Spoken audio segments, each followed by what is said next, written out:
Welcome to the National Museum of Military Vehicles. This video will give you a brief overview of what you can see in the museum today, as well as what we hope you will return to see in the future. The core of the museum is the world's largest private collection of military vehicles. More than 400 vehicles, artillery pieces, naval vessels, and aircraft ranging from 1897 to the present. Most of these vehicles are on site, although a few of them are off-site for restoration or are dedicated parade vehicles. Almost all of our vehicles are operable. The focus of this museum is to tell the stories of how these vehicles were used and to remember the valor of the service members who fought and sometimes died in them. June 9th, 1944. The beach is firmly in Allied hands now.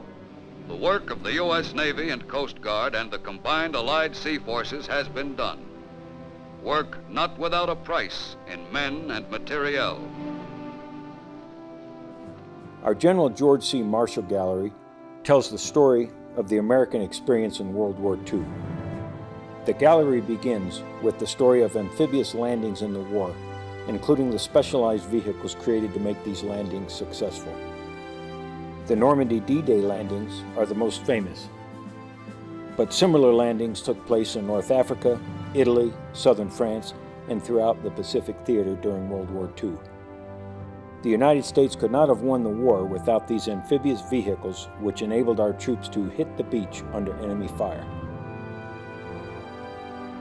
After amphibious landings, the Marshall Gallery leads you into our early war experience in North Africa and in the Battle of Bataan.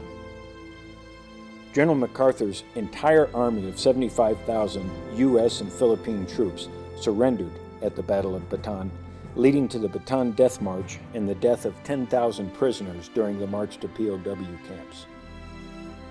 After Bataan in North Africa, you will enter the U.S. Combat Vehicles Rotunda, where you can see examples of every major ground vehicle the U.S. used in combat during World War II.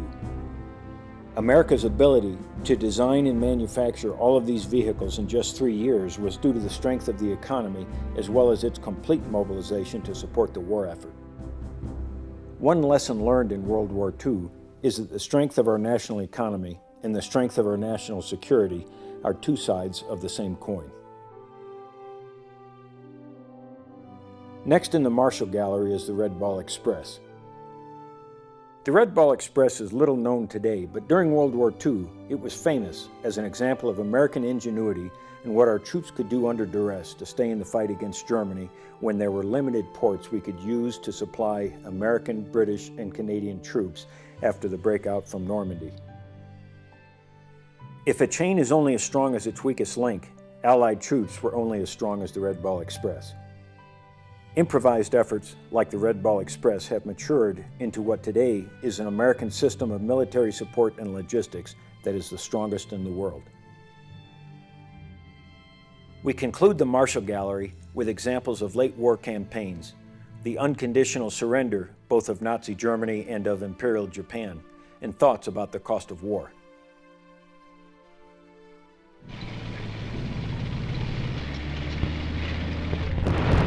Over 76 million people died in World War II. Many more were wounded. Billions of dollars worth of civilization was destroyed. World War II showed that appeasement and isolationism may be well-intentioned, but that they backfire as policies of national security and cost more lives than they save. Lessons learned from World War II made the United States determined to nip aggression in the bud in the future, fight smaller wars earlier, and avoid World War III. These lessons set the stage for the limited wars we fought in Korea and in Vietnam. Our General Lewis Chesty Puller Gallery will tell the stories of the Korean and Vietnam Wars. Exhibits are not yet in place in this gallery, but feel free to walk around the gallery and see the vehicles sitting there to the extent construction permits. When the Puller Gallery is finished in 2021, the Korean War exhibits will remember the surprise attack by the North Koreans in 1950, the American last stand at the Pusan perimeter, our counterattack at Incheon, the battles at the Chosin Reservoir after China intervened, and ultimately, stalemate and an armistice that remains in effect today.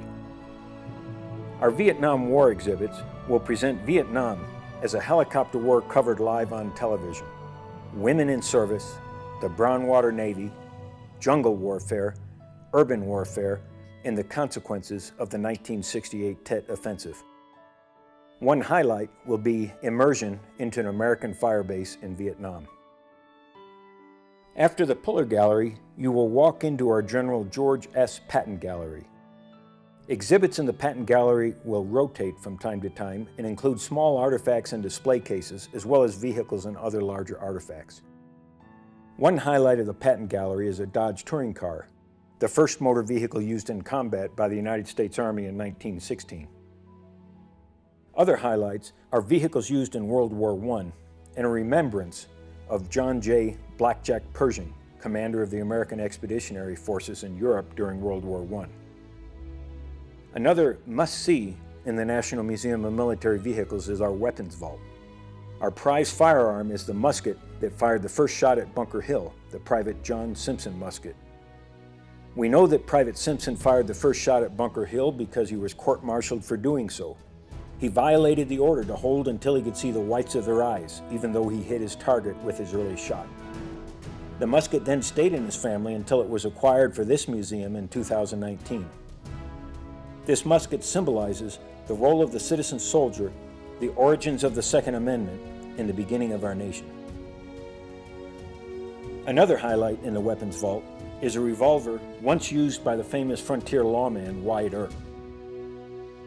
A third highlight is a model 1873 Winchester owned by the Lakota war chief Rain in the Face, who fought in Custer's last stand, the Battle of the Little Bighorn in 1876. Don't miss the submachine gun in a briefcase. The trigger is hidden underneath the briefcase handle. The muzzle fires directly out the side of the briefcase when the briefcase is closed. Finally, if you have not already done so, please visit our outdoor wall of reflection when you exit the museum building. The quotations on the wall behind the M60 main battle tank remind everyone why we honor and thank our veterans and veterans' families for their service and sacrifice on behalf of the United States of America. Please enjoy your visit here at the National Museum of Military Vehicles.